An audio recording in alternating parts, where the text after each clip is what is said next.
Madame, Monsieur, bonsoir. Dans notre grande série, décidément le temps est complètement détraqué. J'ai le plaisir de vous signaler que la Finlande, tout là-haut, bénéficie actuellement d'un temps exceptionnellement doux. En revanche, l'Europe du Sud grelotte sous la neige. 10 personnes sont portées disparues en Espagne et 9 spéléos sont présumés morts en Italie. En France, plus de 80 000 foyers étaient toujours privés d'électricité ce matin dans les 8 départements de la région Rhône-Alpes. Dans le Jura, tous les établissements scolaires sont fermés. Reportage de Nicolas Vinclair et de Vincent Maillard dans une région qui a dû précipitamment retrouver des réflexes oubliés depuis 2 hivers cléments. Toitures effondrées, câbles pliés sous le poids de la neige, l'Aisne et le Jura sont aujourd'hui en état de choc. La neige est tombée pendant 36 heures sans discontinuer, plusieurs dizaines de centimètres de poudre au bord des routes. On avait rarement vu ça. Ça fait 2 hivers, on a eu quoi, une journée et demie de neige où il y avait 5 cm, c'est tout. Alors 50 cm en une nuit, faut habituer. Catastrophe. La région était ce matin quasiment paralysée. La neige a figé les trains sur place. Les grandes surfaces ont été prises d'assaut, presque impossible de trouver des chaînes. Ici, la violence de la tempête de neige a pris tout le monde de court. Alors on recourt au bon vieux geste, antigel, coup de pelle et généreuse pincée de sel. Devant l'ampleur des dégâts, ce sont parfois de simples particuliers qui réparent les lignes du téléphone, une échelle, un bout de ficelle. C'est le système D. Pour faire face à la situation, la préfecture du Jura a mis en place une véritable cellule de crise. 24 heures sur 24, elle coordonne les opérations de déblaiement et de secours. Il faut parfois faire vite. C'est par hélicoptère que les médecins du SAMU volent au secours d'une femme enceinte, isolée par la neige. D'une manière générale, la solidarité aussi jouant dans un département qui a quand même l'habitude de connaître la neige, même si ces 2 dernières années elle a été plus rare, a fait que les choses sont passées jusqu'à présent très bien. Il n'y a pas eu un seul accident, un seul blessé à déplorer dans tous les travaux et dans toutes les opérations qui ont été menées. Ce soir, Lons-le-Saunier, dans la plaine jurassienne, a des allures de station de sport d'hiver.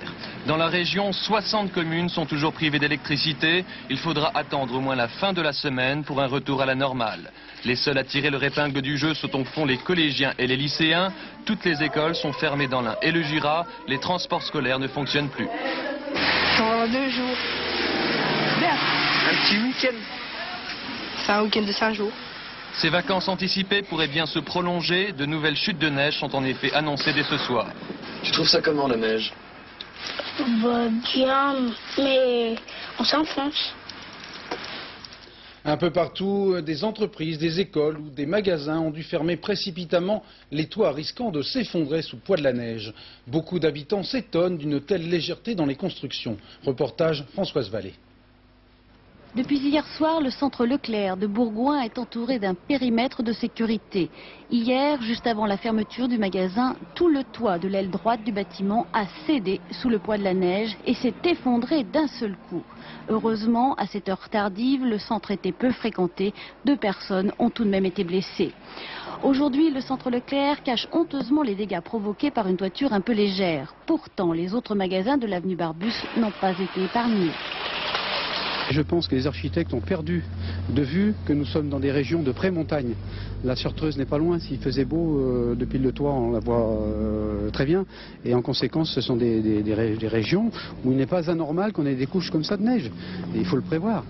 Depuis ce matin, à Bourgoin comme à la Tour du Pin, on essaie de déneiger les toits malgré les recommandations du préfet de l'Isère de fermer et d'évacuer les lieux jusqu'à vérification par les experts.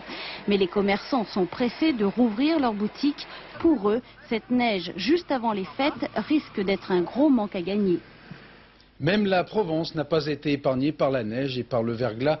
Circulation particulièrement délicate aux environs d'Aix-en-Provence, vous le voyez sur ces images, mais aussi dans le Haut-Var ou encore les Alpes de Haute-Provence. Le temps restera très nuageux et très neigeux demain encore, si l'on en croit Météo France, qui annonce également de très sérieux risques d'avalanche dans les Pyrénées. Les services de la sécurité civile suivent l'évolution de la situation heure par heure et centralisent toutes les informations disponibles. Reportage Dominique Verdeillan et Mémayol. 38, Isère, 20 000 foyers sans électricité, circulation difficile sur route et voies ferrées. 39, Jura, 120 communes privées de courant, trafic SNCF nul. Enneigement, circulation routière et ferroviaire, chaque département est surveillé étroitement. croît. À notation, ainsi le centre opérationnel de la sécurité civile évalue les besoins en personnel et en matériel à fournir aux préfets de région qui sentent leur territoire en difficulté. Ce matin, le département de l'Ain a reçu un certain nombre de groupes électrogènes. Ce soir, le constat des observateurs est moins alarmiste qu'hier. La tendance est plutôt au redout, mais la prudence et la vigilance restent de mise. Nous souhaitons que les populations concernées fassent preuve de la même prudence que les jours passés, notamment en redisant qu'ils circulent si vraiment ils y sont obligés, car la situation n'est pas encore parfaite, notamment dans certains départements. Jura, Ain, Isère, Alpes-Maritimes, mais aussi les départements des Pyrénées sont encore ce soir les plus préoccupants. 2 recommandations. Primo, ne pas toucher tout câble électrique tombé à terre. Secondo, se munir si possible de pneus à clous. On craint que le verglas transforme les routes en patinoires. Aux routes fermées ou impraticables, aux trains retardés, voire purement et simplement supprimés, s'ajoute la pagaille dans les aéroports avec une nouvelle grève des contrôleurs aériens de la région parisienne. Jean-Yves Perrin. Service minimum au centre d'Atis-Mons. 400 mouvements d'avions assurés aujourd'hui au lieu des 1300 en conditions normales. La grève des aiguilleurs du ciel est suivie à 100%, seuls les réquisitionnés travaillent. Revendication principale, la reconnaissance financière de la spécificité des contrôleurs du plus gros centre français.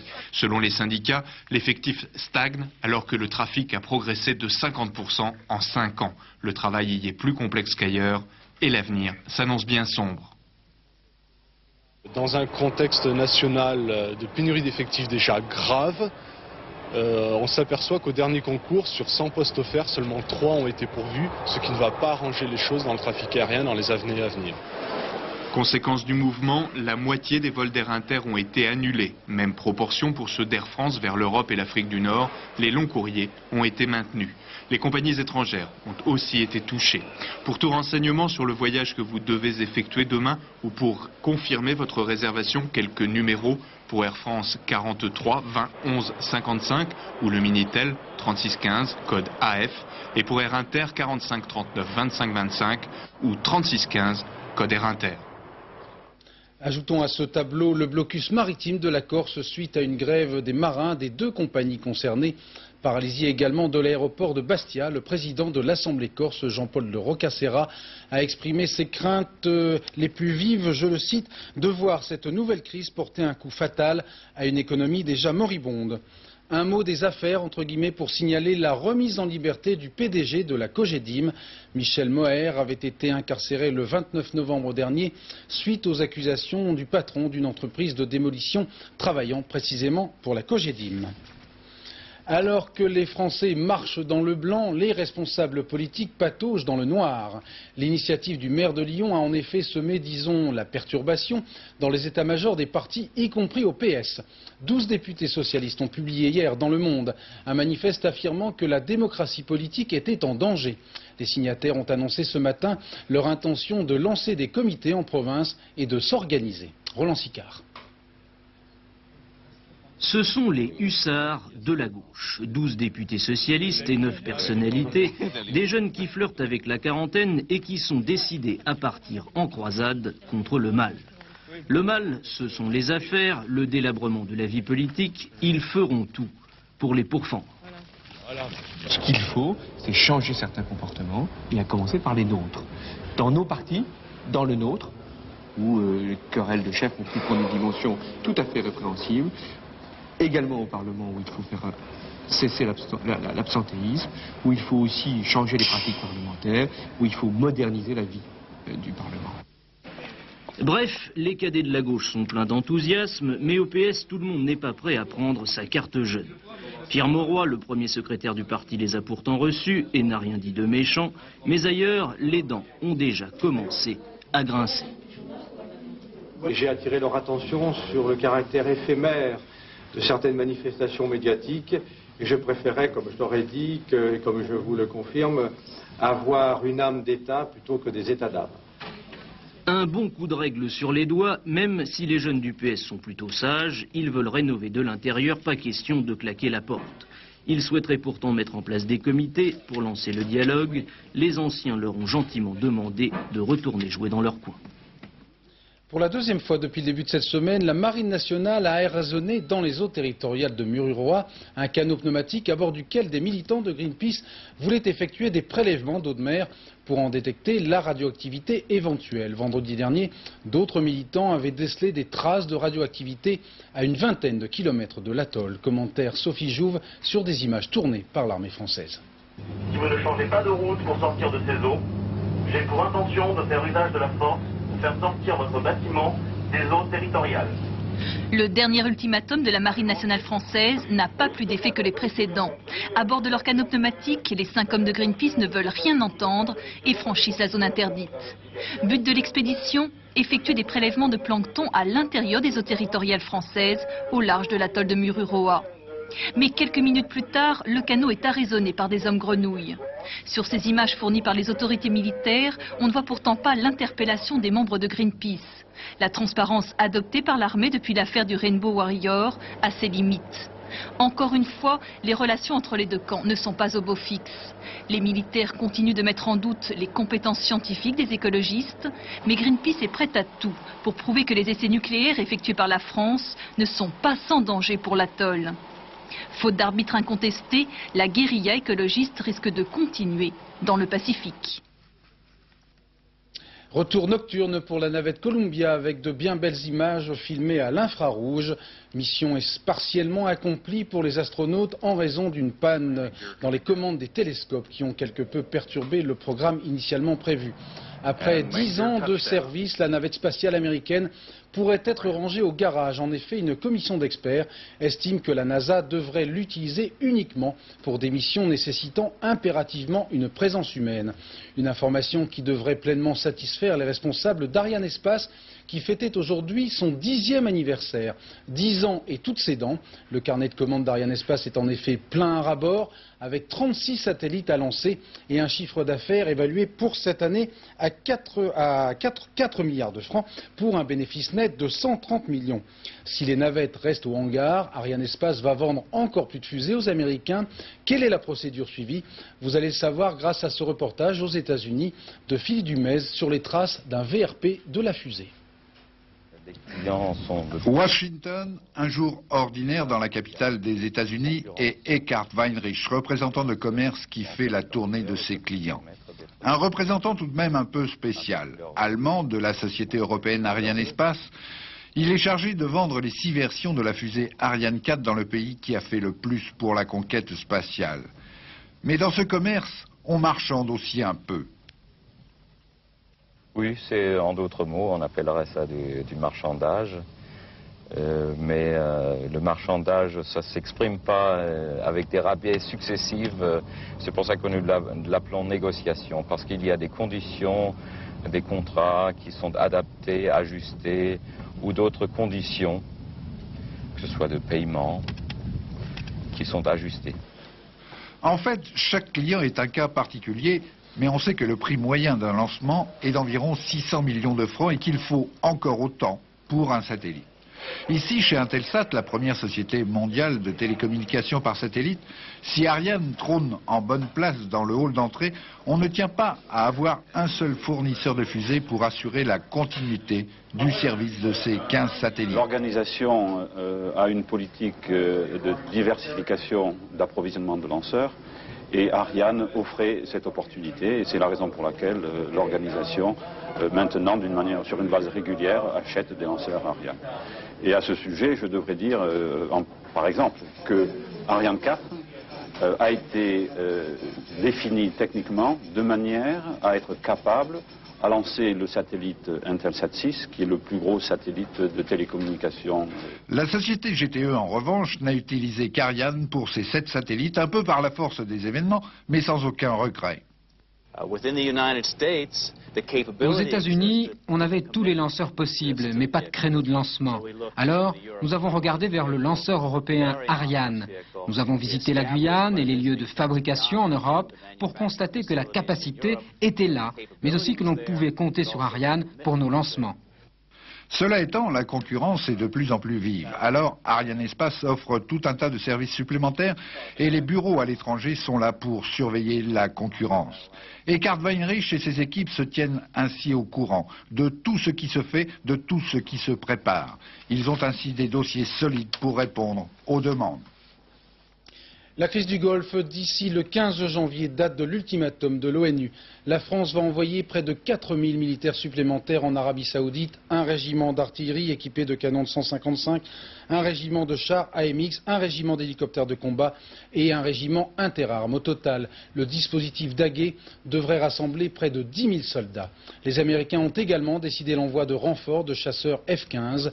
Au total, l'opération Bouclier du désert devrait coûter à l'administration américaine 155 milliards de francs. En dépit de ces préparatifs guerriers, les diplomates continuent à s'activer pour éviter le pire. Dernière initiative en date, la visite du président algérien en Jordanie. Florence Mavic. Entouré d'une certaine discrétion, le passage à Amman du président algérien Ben Jedid semble indiquer qu'une solution arabe dans le conflit est réactivée. Chaleureusement accueilli par le roi Hussein de Jordanie, Chadli Ben Jedid apparaît comme un médiateur possible aux yeux de plusieurs partis arabes, dont l'OLP. L'Algérie s'est en effet habilement placée sur l'échiquier du Proche-Orient. Elle a immédiatement condamné l'occupation du Koweït, tout en dénonçant le déploiement des troupes américaines en Arabie Saoudite. Elle est également opposée à la destruction du potentiel militaire irakien. Le président Chadli ne va pas s'attarder en Jordanie. Selon nos informations, il devrait se rendre à Bagdad dès demain, avant de poursuivre sa tournée en Arabie Saoudite, en Syrie et peut-être au Yémen. Pendant ce temps, le Premier ministre israélien Shamir grimpait les marches de la Maison-Blanche pour une entrevue avec George Bush, la première depuis le début du conflit. Yitzhak Shamir s'est dit confiant. Le président américain lui aurait affirmé que le conflit ne serait pas réglé aux dépens d'Israël. Les États-Unis n'entendent pas lier la crise du Golfe au conflit israélo-arabe et à la question palestinienne. Mais George Bush, qui doit également ménager les susceptibilités de ses alliés arabes, appelle Israël à assouplir sa position dans les territoires occupés. 2 jours après sa victoire aux élections, Lech Walesa a prêté serment ce matin devant la Vierge Noire de Częstochowa, la sainte patronne de la Pologne, en jurant d'être le gardien sans faille de la dignité nationale. Cela dit, l'homme de la rue se pose 2 questions. Le nouveau président va-t-il être papa pour la 9e fois? La rumeur d'une nouvelle grossesse de Danuta court avec insistance. Autre question plus sérieuse, que va-t-il arriver au battu du 2e tour, le mystérieux Tyminski, poursuivi pour diffamation envers le Premier ministre? Enquête de nos envoyés spéciaux Stéphane Magnier et Marcel Martin. Ce document le prouve, le Premier ministre Tadeusz Mazowiecki est coupable de haute trahison. Il brade les entreprises d'État au 10e de leur valeur. Tyminski n'y était pas allé par 4 chemins à la veille du premier tour. Ce qu'il avait omis de dire, c'est qu'il avait confondu les chiffres des bénéfices avec le prix de vente. Difficile de croire à l'erreur de bonne foi pour un candidat qui se prétend homme d'affaires. Et la justice l'a donc inculpé pour diffamation. Mais le coup avait porté, Mazowiecki avait été éliminé au premier tour. Tyminski a donc tenté le même coup au 2e. Dans une conférence de presse en présence de Walesa, il déclare « J'ai dans ma mallette des documents très graves pour M. Walesa, je les montrerai plus tard ». Furieux, Walesa lui avait lancé « Je vous empêcherai de sortir du pays tant que vous n'aurez pas fourni vos preuves ». Finalement, Tyminski n'avait rien montré. Et devant le résultat du vote, il joue aujourd'hui les innocents. « Je veux rentrer au Canada demain », dit-il ce matin devant la presse. « Je suis prêt à payer 100 000 $ de caution, mais je me battrai depuis ma prison si le juge m'y envoie. » En face, pourtant, on ne pavoise pas, car à 5 jours du 2e tour, la télé polonaise a diffusé ce reportage sur la vie de la famille Tyminski au Canada. On y voit les 3 enfants du couple et une voisine bien intentionnée qui affirme que Tyminski bat sa femme, ne donne pas assez à manger aux enfants et refuse de les baptiser. Bref, un reportage digne des pires heures staliniennes. Aujourd'hui, cette même télé polonaise a montré Walesa faisant pèlerinage devant la Vierge Noire de Częstochowa pour la remercier de son élection. Pendant ce temps, Tyminski est interrogé par le juge d'instruction pour savoir s'il pourra partir demain. Les premiers pas de la démocratie polonaise laissent pour le moins perplexe.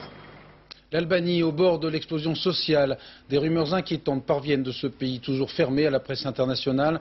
Rumeurs de graves manifestations étudiantes autour de l'université de Tirana. Nouvelle flambée de violence en Afrique du Sud, 37 morts la nuit dernière à la suite d'affrontements dans un ghetto à l'est de Johannesburg.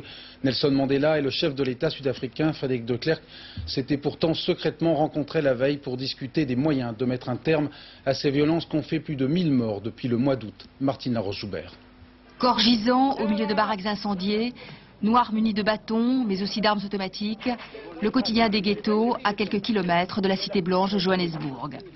Aujourd'hui 37 morts, hier une dizaine, comme avant-hier, comme tous les autres jours depuis le mois d'août, en tout 1 millier de morts dans cette région. Un véritable massacre entre noirs. D'un côté, les partisans de l'ANC, le mouvement anti-apartheid de Nelson Mandela. De l'autre, les militants de l'Inkatha, la milice du chef Zulu Buthelezi, écartés des négociations avec le pouvoir au profit de Nelson Mandela. Combat de chef au sommet, tandis que sur le terrain, les troupes se déchirent sous l'œil des policiers blancs. Avec une telle violence que Nelson Mandela devrait se rendre lui-même demain sur les lieux d'affrontement. Mais sans un accord avec son rival, Buthelezi, cela risque de ne servir à rien. La haine submerge les ghettos. Il est des jours où l'actualité n'est faite que de violence et d'affrontements. C'est le cas avec les émeutes qui secouent depuis plusieurs jours maintenant la ville indienne d'Hyderabad.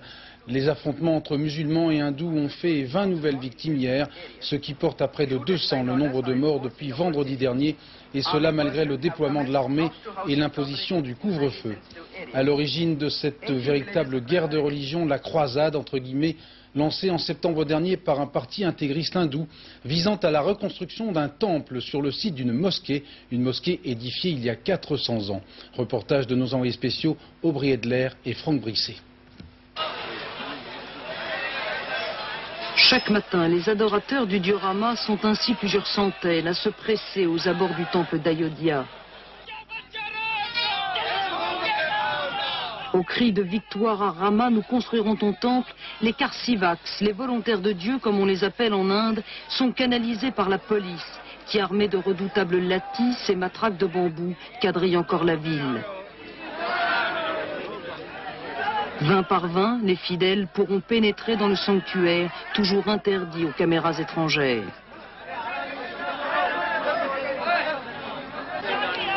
Avec une détermination intacte, les pèlerins continuent de converger du pays tout entier vers cette ville, l'un des 7 lieux saints de l'hindouisme où la légende a fait naître leur dieu. On comprend mieux alors dans ce pays où la mythologie a gardé tous ses droits, la volonté des Karsivaks de construire un lieu de culte hindouiste sur le site même d'une mosquée, édifiée ici au XVIe siècle. Ce que l'Inde a de plus déroutant, de plus fascinant aussi, semble s'être réuni à Ayodhya. On y voit mêlés aux pèlerins les sadhus, les hommes saints de l'hindouisme, les récitants infatigables de mantras et les mendiants toujours familiers des temples. Tout un peuple récupéré par quelques politiciens, fanatisés par les organisations hindouistes les plus extrémistes qui envisagent aujourd'hui d'armer leurs militants.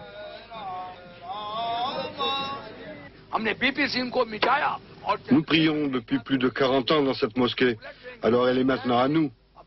Mais après tous les massacres qui viennent d'arriver, nous sommes décidés à nous armer pour défendre notre droit légitime. Difficile en revanche de rencontrer des leaders musulmans. La peur et l'inquiétude se sont emparés de la petite communauté qui veut à la fois convaincre de son optimisme et défendre sa mosquée.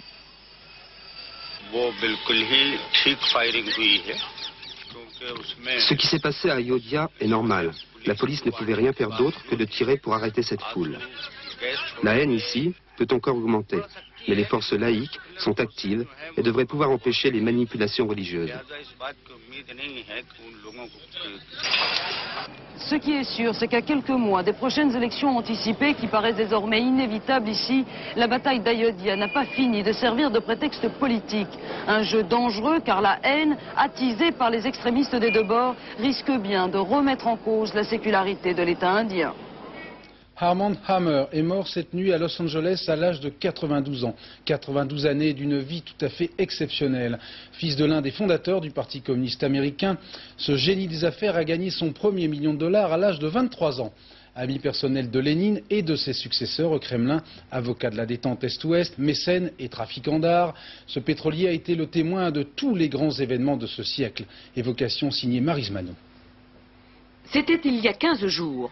Armand Hammer lève son verre au musée de Los Angeles qu'il vient d'inaugurer et qui porte son nom.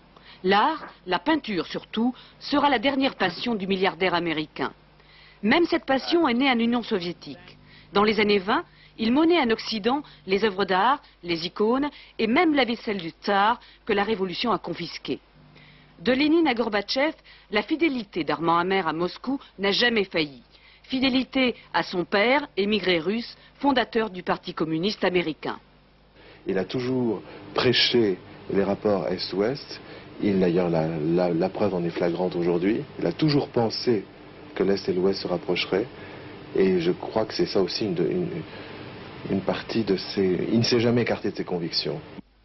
Sa fidélité au communisme lui ouvre bien des portes à Moscou. Celle des affaires d'abord. Il est le premier Américain à commercer avec l'Est. Il y représente une quarantaine de firmes américaines. Mais l'homme d'affaires joue aussi les diplomates officieux comme en Afghanistan. Il intervient auprès de Gorbatchev en faveur des réfugiés. Il ramène en Israël, dans son avion personnel, les plus célèbres d'entre eux, Ida Nudel par exemple. Homme de conviction, homme d'affaires, mécène, Armand Hammer n'aura pas eu un destin ordinaire.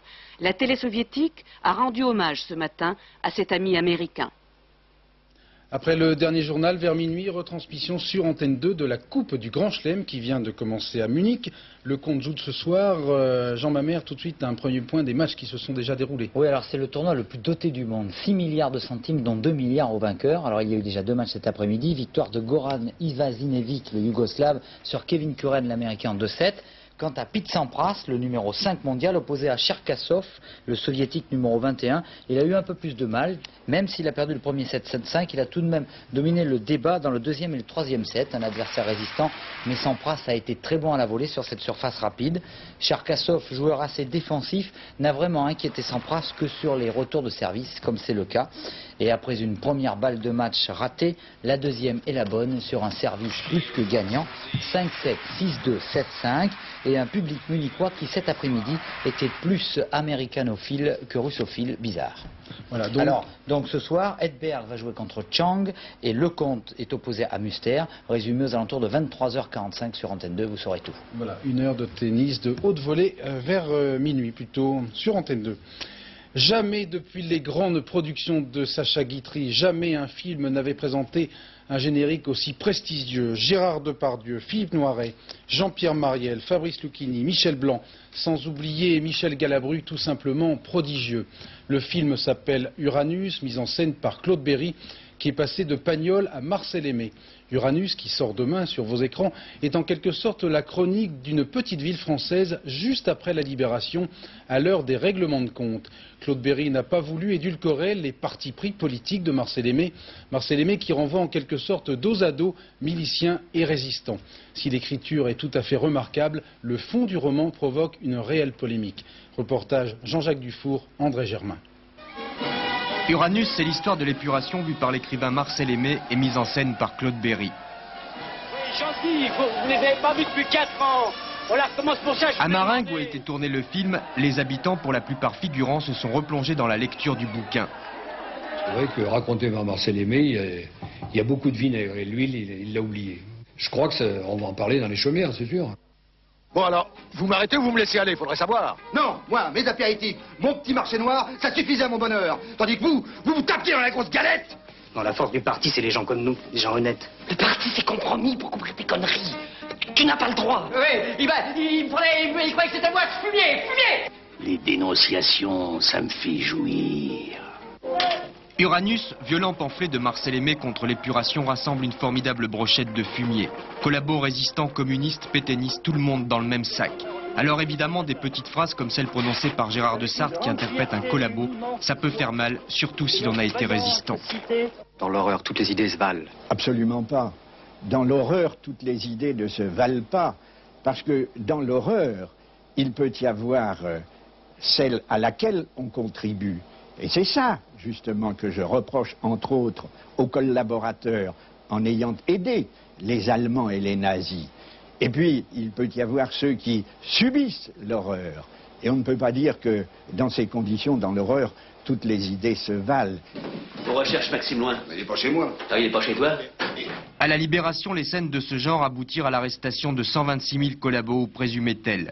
Les tribunaux prononcèrent 6 763 peines de mort, 767 furent exécutés. Dans ses mémoires de guerre, le général de Gaulle, prenant en compte les exécutions sommaires d'avant et après la Libération, avance le chiffre d'environ 11 000 victimes. Une épuration cependant inachevée.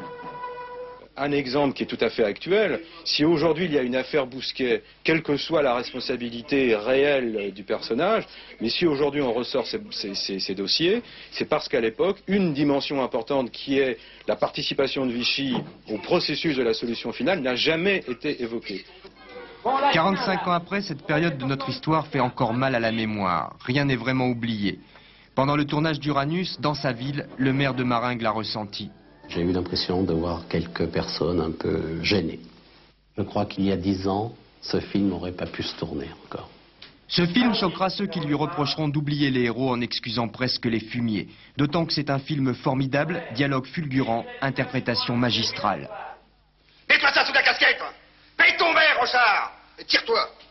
Et oui, du bon cinéma. On va reparler. Hors de mon établissement. Alcoolique. Coco. Fumier. Uranus demain sur vos écrans. On célèbre actuellement le 100e anniversaire de la naissance de Carlos Gardel. Ce Toulousain parti pour l'Argentine à l'âge de 3 ans est devenu le chanteur de tango le plus connu de tous les temps. De multiples hommages lui sont actuellement rendus dans de nombreuses salles de spectacle en France ou ailleurs. Nostalgique des trottoirs de Buenos Aires, Sylvie Marion rêve chaque nuit de ce séducteur à la voix de velours. Porque tus alas tan cruel como la vida, porque esta mueca diestra de la suerte. Carlos Gardel invente le tango chanté en 1917. Avant lui, le tango est une musique sans parole, pour les hommes seulement, une musique qui soulage des chagrins qu'un véritable homme n'avoue jamais. L'homme ne pleure pas, c'est l'esprit du tango qui pleure pour lui. Gardel, lui, ose pleurer. Mentiras de lamento, hoy estás solo, mi corazón. Ce Français de Toulouse, exilé en Argentine à l'âge de 3 ans, pleure sa mère, sa patrie disparue, et dans sa nostalgie, le monde entier s'est reconnu. A nadie le digas que ya no me quieren, si a mí me preguntan diré que vendrá. Carlos Gardel avait la pinta, c'est-à-dire une séduction, un charisme unique qui opère encore aujourd'hui, 100 ans après sa naissance, à Buenos Aires, mais aussi à Paris. J'adore Carlos Gardel, on le retrouve ici et c'est génial. Et vous? C'est une grande émotion, c'est les larmes, c'est l'amour, c'est un personnage, quoi, c'est un mythe. Adivino el parpadeo de las luces que a lo lejos van marcando mi retorno.